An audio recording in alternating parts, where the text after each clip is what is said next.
Alright, stage 14, last one out of book 4 here. And come on now, let's see what we're doing here.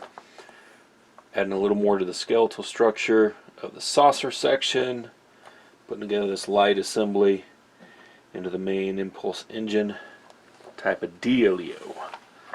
Let's do this. We'll finish this one out. And I'll show you I'll show all the behind the scenes stuff, what's in the back of this build 4 book. There's a lot of cool stuff in there. Give you a little sneak peeky. Oh, we got some goodies up here too. What do we got? Come on now.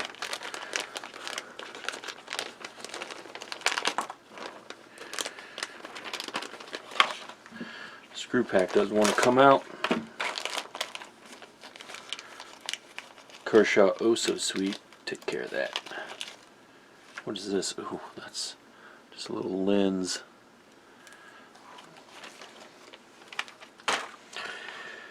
Okay. A lot of fiddly parts here. More screws. An electrical component with lights.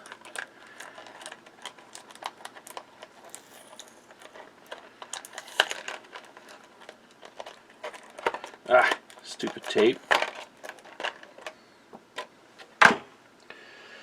Alright, so first up they want us to do up this skeleton 6. Okay. Saucer section is starting to take shape, at least on the top part. And we're going to be using some BM screws. M for metal. We have our part from last issue. Extra screw.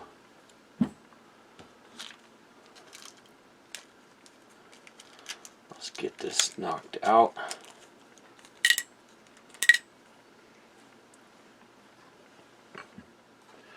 Let me move this over. Do a little more of a top-down view of this issue or stage. Okay. Pretty straightforward. Line this up. We have 4 screws to put in place. Let's see if I can drop that in.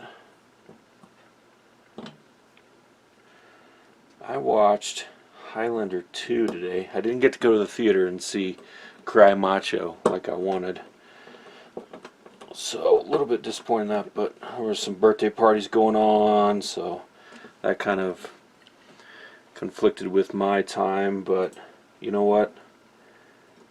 You gotta sacrifice some of your time, some of your plans when it comes to the kiddos. I use sacrifice loosely. Really, it's just a scheduling thing. But take the opportunities when they arrive. So, but during the day, I think I stopped it and started it about a half dozen times. That's the good thing about modern streaming and DVRs, whatever you got going on. Start and stop. But I don't know why, it just kind of popped up. So I watched Highlander 2, and I kind of reminded me of how bad that movie was. I like it just because it's Highlander. Yeah, I was an original Highlander fan. I like the movie. The original one was really good. The first movie. The second one, they tried to put an explanation on where these immortals come from and what they came up with originally. I don't know if it was, it depends on which cut you see, because there's the theatrical release. I think there's like 3 releases, like a theatrical release, something that came out on TV, then a director's cut. I don't know which version I saw. The version I saw was these immortals came from the past. They were renegades. They were sent to the future to live out and fight, and you know, until there was only one, then the one person could return or grow old, which Connor McLeod, not a spoiler alert, Connor McLeod chose to grow old, but used his quickening power to build an energy shield because, you know, ozone layer apparently was all gone, so that allowed it to repair, and he has to, some bad guy, Michael Ironside, comes to the future looking for him because he wants to fight him.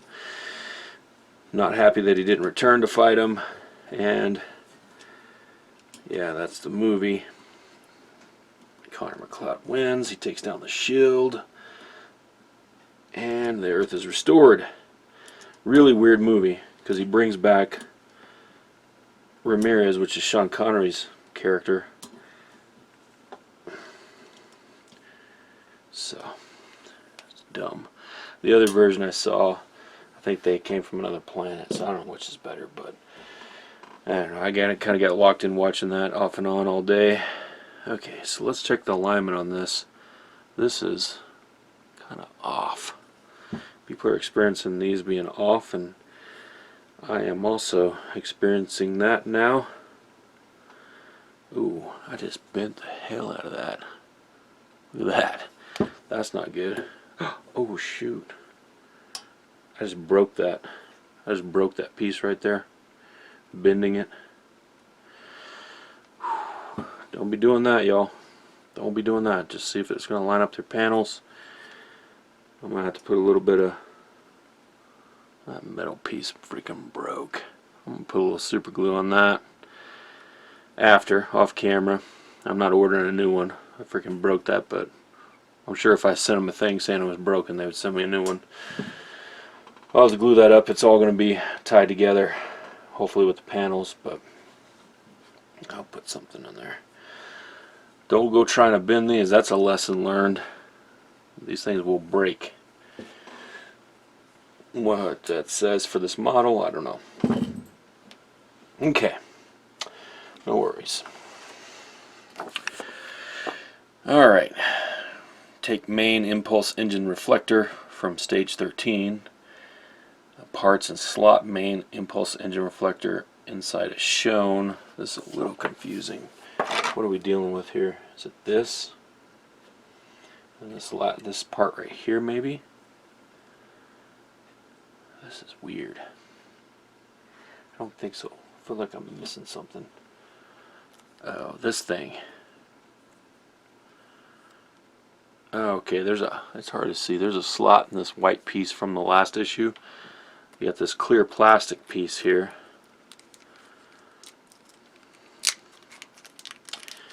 Which I think they want you to shove up in there.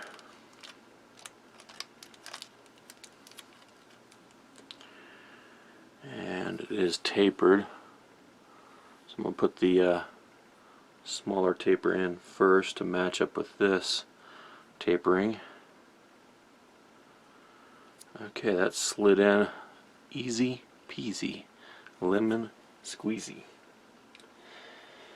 Okay. I'm going to set it up in there.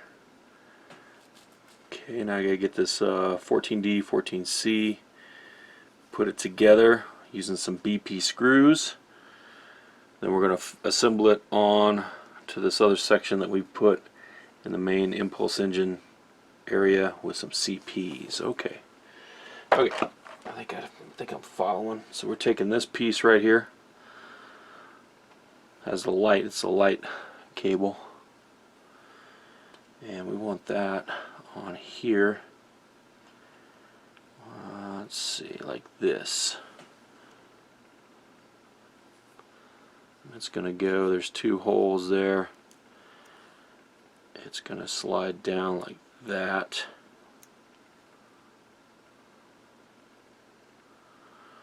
I think.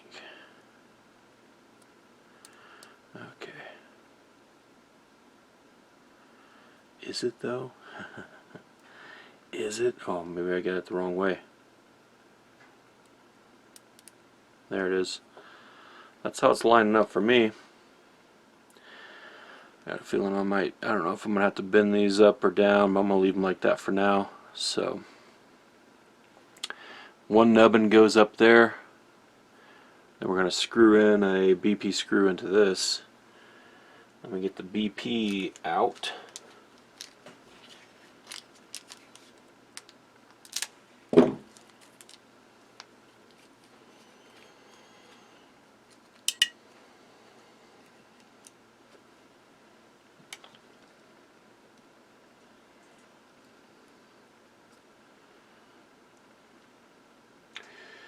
Place the PP screw in.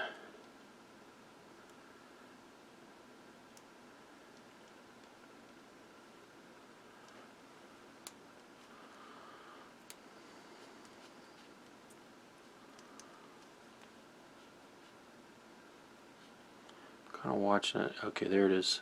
Just snugged up. Make sure it's okay. That's kind of tilting up, but just make sure it's snugged down all the way. Was not. There's a little bit more to go. That looks much better. Don't want to over tighten this. So that's it right there for that. Okay, now what are we doing? Okay, this piece right here supposedly slides into here. How are we looking at this? Like this. It's going to slide down in there, like so. And this little feller is going to go, we kind of rotate this back around. It's going to go in like that. We got to put some CP screws up in here. Okay. Because, you know, we got to have some CPs. So far there hasn't been a lot of different screws, which is nice. But here we have a third screw in this pack to keep track of CP. Alright.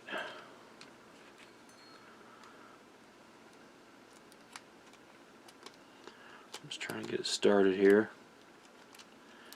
If I can.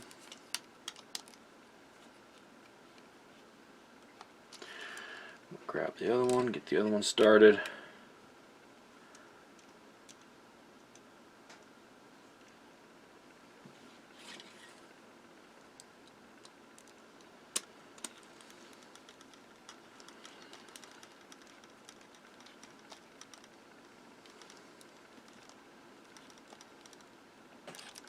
Snug both of them down.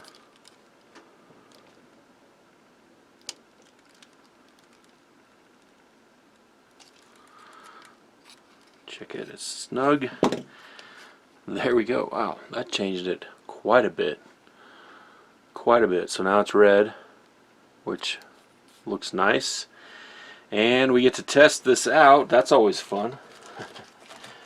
So let's do a little test of the light. The impulse engines. Grab my battery pack. My circuit board. Alright, we're just going to test these engines here.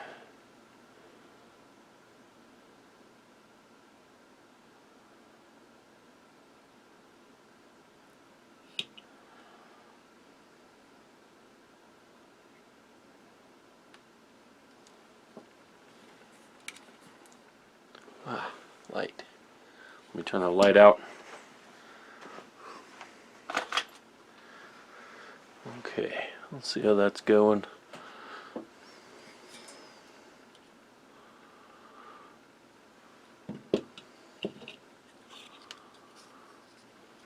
I've got the light over there still on. Let's turn it off. Dang it.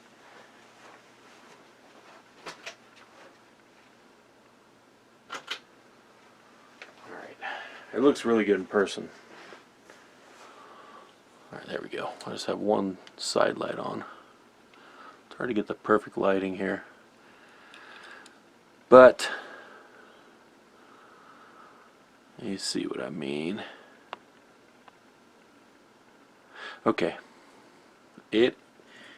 Our impulse engines are working, Captain.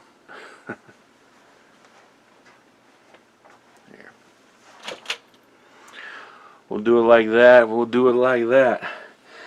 That is it for this stage.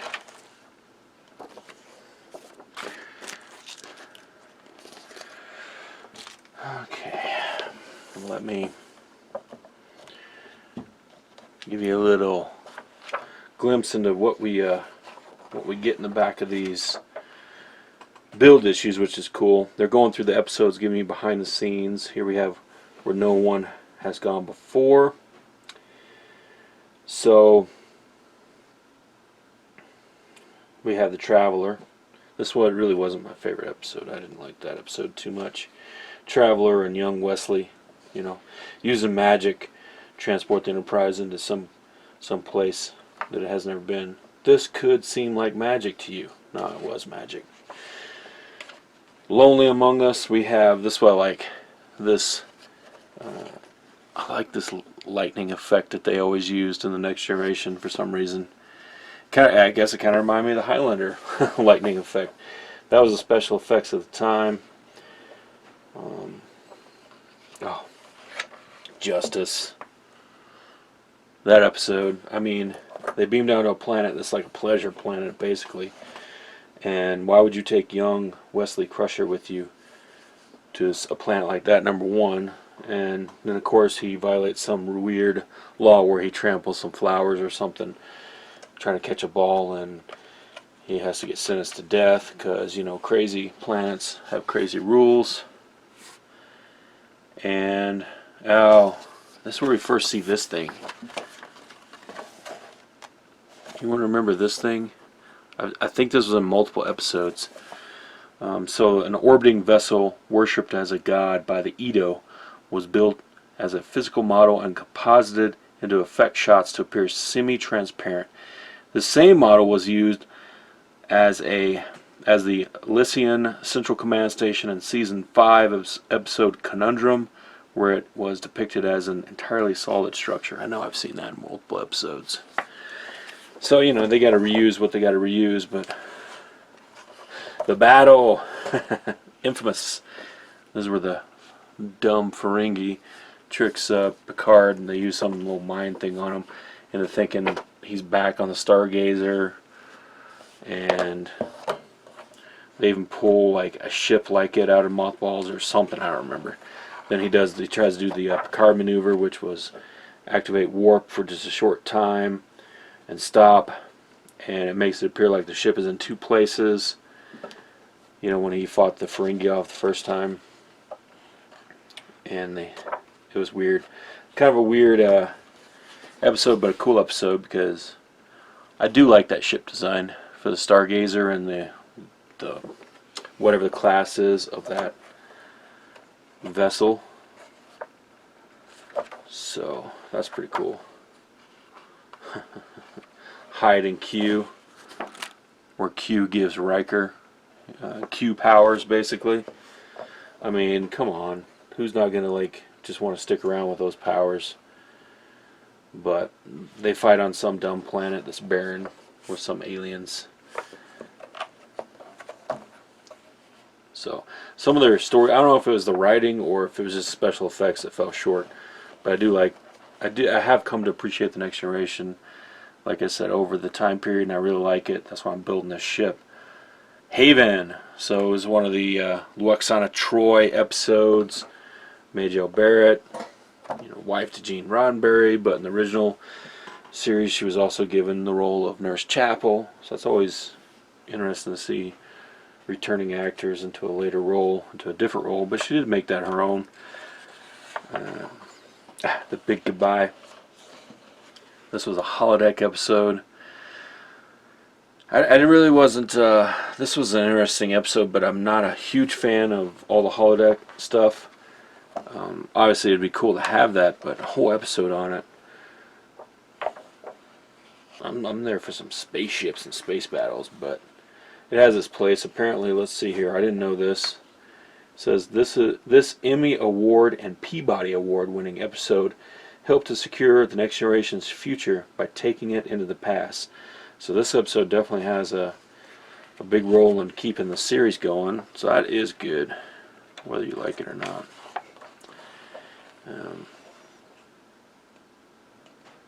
And it is kind of fun.